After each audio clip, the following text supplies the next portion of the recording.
Hello everyone. ఇవాళ మనతో పాటు ఉన్నారు మూవీ అండ్ పొలిటికల్ అనలిస్ట్ అలాగే సీనియర్ ప్రొడ్యూసర్ చిట్టిబాబు గారు. వారితో మాట్లాడదాం. Hello sir. Hello sir, Jagan ని అరెస్ట్ చేయాలి అని చెప్పేసి షర్మిల డిమాండ్ చేస్తుంది. వాళ్ళ ఓన్ సిస్టరే షర్మిల డిమాండ్ చేస్తుంది. ఎలా అంటే లైక్ అదాని ఇష్యూస్ లో కూడా అతను ఇన్వాల్వ్ అయి ఉన్నాడు అని చెప్పేసి కొన్ని మీడియా ప్లాట్ఫామ్స్ లో వస్తుంది. సో దాన్ని మీరు ఎలా చూస్తారు? అది అమ్మాయి మెంటలా లేకపోతే ఏమిటో అర్థం కాదు. అది ఏమి జరిగింది అమ్మాయి ఏదో తన ఈర్ష్య అసూయ రాజశేఖర్ గారి కడుపున పుట్టావు ఇద్దరం, కానీ మా అన్నయ్య ఏమో ఇంత ఎత్తుకు ఎదిగాడు, నేనేమో ఎదగలేకపోతున్నాను. అనిల్ శాస్త్రితో ఉండి గతంలో ఏదో మత మార్పిడి కార్యక్రమాలు కొన్ని జరిగినాయి, మత ప్రచారము మత మార్పిళ్ళు అవి కూడా ఇప్పుడే పెద్ద సాగట్లేదు. అన్నయ్య ఏమో అలా పెరిగిపోయాడు. అపోజిషన్ లో ఉన్నా కూడా అన్నయ్యని ఆరాధిస్తున్నారు ప్రజలు. అపోజిషన్ లో కూడా అన్న ఎక్కడికి వెళ్తే అక్కడికి తండాలు జనాలు, అది కనపడితే చాలా, ఆయన చూస్తే చాలు, కలిస్తే చాలని. నా సాధారణంగా అపోజిషన్ లో ఉన్న పట్టించుకోరు ప్రజలు. కానీ ఇక్కడ జగన్ విషయంలో అపోజిషన్ కూడా ఒక గ్లామర్ గా, అపోజిషన్ కూడా ఒక గ్లామర్ లీడర్ లాగా ఉన్నాడు. కనపడితే చాలా చుట్టుముగేస్తున్నారు. ఎక్కడికి వెళ్ళినా అక్కడ జనాలు తండాలు ఏదో రూలింగ్ లో ఉన్నట్టు. సో అవన్నీ అమ్మాయికి ఈర్ష్య. ఈ షర్మిల రాజకీయాల్లో ఉంది, ఒక పార్టీ ప్రెసిడెంట్ గా ఉంది, ఇవన్నీ తెలుసుకుని మాట్లాడాలి. ఆదాని విషయంలో ఎక్కడ కూడా జగన్ పేరు చెప్పలా. ప్రభుత్వ ఆఫీసర్లు, అధికారులు, ఉన్న ప్రభుత్వ అధికారులు లంచం తీసుకున్నారు అని అతను కేసు వేసుకున్నాడు. కేసుకు అతను రిప్లై ఇచ్చుకున్నాడు. ఆధారాలు లేవు, నేను సెక్యూరిటీ లేవు, ఇక్కడ నుంచి ట్రాన్స్ఫర్ లో అది జరిగింది, గోల్మాల్ జరిగిందని వాడు వేశారు. వాళ్ళు వేసారు, అది ఆయన చూసుకుంటాడు. జగన్ పేరు ఎక్కడా లేదు. 4 రాష్ట్రాల పేర్లు చెప్పారు. ఇది తమిళనాడు, ఆంధ్రప్రదేశ్, ఛత్తీస్గఢ్, ఒరిస్సా. 4 రాష్ట్రాలు బీజేపీ ప్రభుత్వాలు కావు, కాంగ్రెస్ ప్రభుత్వాలే. అమ్మాయికి బుద్ధి ఉండాలి కదా, ఇచ్చిందని కాంగ్రెస్ ప్రభుత్వాలే, కాంగ్రెస్ మిత్రపక్షమైన డిఎంకే కదా. ఎవరి మీద రాళ్ళు వేసుకోవాలి? నీ మీద రాళ్ళు వేసుకోవాలి. తెలంగాణ కాంగ్రెస్ ఉంది, తెలంగాణ 100 కోట్లు డొనేషన్ తీసుకున్నాడు, 13,000 కోట్ల ప్రాజెక్ట్ అతనికి ఇచ్చాడు. మరి 100 కోట్లు రిటర్న్ ఇస్తానంటున్నాడు, వద్దని అన్నాడు. మరి 13,000 కోట్ల డీల్ కూడా క్యాన్సిల్ చేయండి, ప్రాజెక్ట్ ఇచ్చారు కదా. సో వీళ్ళు ఊరినే పొలిటికల్ డ్రామా తప్పితే మాట్లాడే వాళ్ళందరూ కేరళ ఆదాని దేవతారు. కేరళలో మేజర్ ప్రాజెక్టు ఆదానికి ఇచ్చారు. వెస్ట్ బెంగాల్ మా రాజకీయంగా మాట్లాడతారు, ప్రాజెక్ట్ వస్తే మళ్ళీ ఆదాని. ఇది ఒక భారతదేశంలో ఒక భారతదేశ వ్యక్తి 6 నెలలకు ఒకసారి ఏదో ఒక అపవాదం చేసి ఏదో ఒక గొడవ జరుగుతుంది. ఎందుకు? ఇది తెలుసుకోవాలి.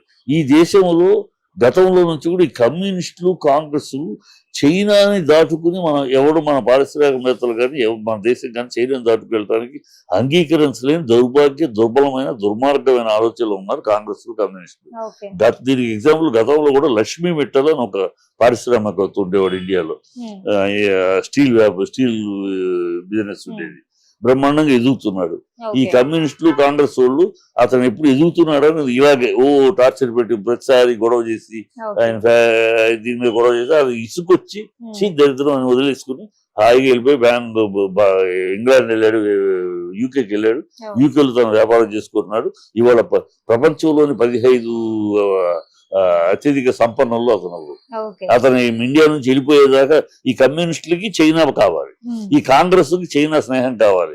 వాళ్ళని దాటుకుని వెళ్తే వీళ్ళు బ్రతకలేరు, అంగీకరించలేరు. ఇప్పుడు ఈ ఆదాని అనేవాడు చైనాను దాటుకుని వెళ్తున్నాడు. ఇజ్రాయెల్ కాంపిటీషన్ వస్తే ఆ డీలు ఆదాని పొందాడు. శ్రీలంక తోటి చైనాను దాటుకుని పొందాడు. మయన్మార్లోను, నేపాల్లోను చైనాను దాటుకుని. సో ఎక్కడ కాంపిటీషన్ లో ఎక్కడికక్కడ అతను చైనాను దాటుకుంటూ వెళ్తున్నారు. ఇది జీర్ణించుకోలేకపోతున్నారు ఈ కమ్యూనిస్టులు, కాంగ్రెస్ వాళ్ళు. అందుకని అతని మీద దుమ్ము పోయటం. ఇప్పుడు చేసిన వాడు కూడా ఎవడు? అమెరికాలో అటార్నీ జనరల్ అతను ఎవడు? గత ప్రెసిడెంట్. ఇప్పుడు వెళ్ళిపోతాడు, 2 నెలల్లో వెళ్ళిపోతున్నాడు. ఆ గత ప్రభుత్వం యొక్క ఫ్రెండ్ అతను. ఆ గత ప్రభుత్వం బుష్ ఇతని యొక్క ప్రెసిడెంట్ యొక్క స్నేహం వల్ల ఇతను అటార్నీ వెళ్ళిపోతూ ఒక బురద వెళ్ళిపోవాలి. ఇండియా మీద బురద వెళ్ళాలి. అది వాడి కసి. ఎందుకంటే అక్కడ ఉన్న సుశాన్ అనే పెద్ద ఇండస్ట్రీస్ట్ ఉన్నాడు. అతను ప్రతిసారి ఇండియాని కించపరుస్తూ మాట్లాడుతూ ఉంటాడు. అతను పెద్ద ఇండస్ట్రీ. అతనికి మన ఇండస్ట్రీ ఇండియా నుంచి ఒకటి అలా ఎదగటం వాళ్ళకి కంటపడదు. అది జరుగుతుంది, అది డ్రామా వేరు. ఆంధ్రప్రదేశ్ ఎవరితో టైప్ పెట్టుకుంది? ఈ భారతదేశం యొక్క సంస్థ సినిసి పేరు ఉంది, దాని పేరు దాంతో పెట్టుకున్నది. అది దానికి ఆదాన్ని సప్లై చేసాడా? ఎవరి దగ్గర గవర్నమెంట్ ఎవరి దగ్గర కరెంట్ కొంటుందో బాగా వీళ్ళకి అనవసరం కదా. స్టేట్ గవర్నమెంట్ కి state government purchased current from కొన్ని కంపెనీ, అది ఆ కంపెనీ కేంద్ర ప్రభుత్వ అధీనంలో ఉన్న కంపెనీ నుంచి కొన్నారు. ఆ కంపెనీకి ఎవడు సప్లై చేస్తాడు? వీళ్ళకి మనకేం అవసరం? ఈ మాత్రం విజ్ఞప్తి లేకుండా అది సప్లై చేశాడు. అసలు ఇచ్చాడా? మిగతా ప్రభుత్వ అధికారులు అన్నాడు. ఆ ప్రభుత్వ అధికారులకు ఇచ్చాడా? అది తేలుతుంది కోర్టు. అతను ఇవ్వలేదు, ఎన్ని పచ్చి రూపాయలు నన్ను బదనాం చేయడానికి చేస్తున్నాను, నేను కేసు అతను కౌంటర్ వేస్తున్నాడు, అది తేలుతుంది. ఈ లోపల జగన్ తీసుకున్నాడు. కేవలం ఈ కాంగ్రెస్ టీడీపీ మీడియాకి మాత్రం జగన్ జగన్ జగన్ మీద దుమ్మేయటం, జగన్ చెప్పమే. పొద్దున్న లేస్తే జగన్ చెప్పని తప్పితే ఆ మీడియాకి ఆ కూటమికి జగన్ చెప్పం చేసుకుని కాలం గడిపేస్తున్నారు. వాళ్ళు చేసే తప్పులు అబద్ధాలు అన్నింటినీ జనాలు మర్చిపోవాలని రోజు పొద్దున్న లేస్తే ఇదే జగన్ జగన్ జగన్ చెప్పం జగన్ చెప్పం జగన్ చెప్పం. పొద్దున్న లేచి జగవటమే జగన్ ఆయన మహా అనుకుంటూ లెగుస్తారు మీరు. అందుకని దౌర్భాగ్యంగా ఉంది భావన.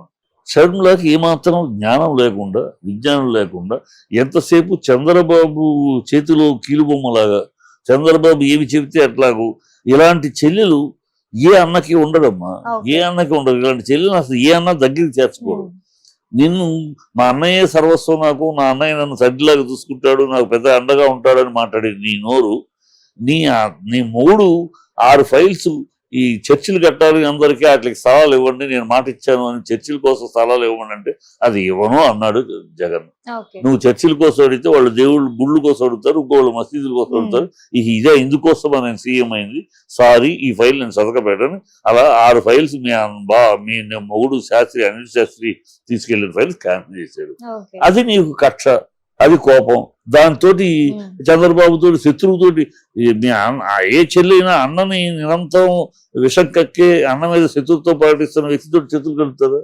నువ్వు అన్నని తిడతావు, అన్న శత్రువులతో శత్రువు కలుగుతావు, మళ్ళీ నాకు అన్నయ్య చేయలేదు అంటాడు. ఈ అమ్మాయి అసలు విశిష్టం కానీ విజ్ఞానికి అందుకని చెప్తున్నానే, ఆ అమ్మాయి రాజశేఖర రెడ్డి గారి కడుపున చెడబుట్టిన కూతురు, ఆయన కడుపు చెడబుట్టిన కూతురు.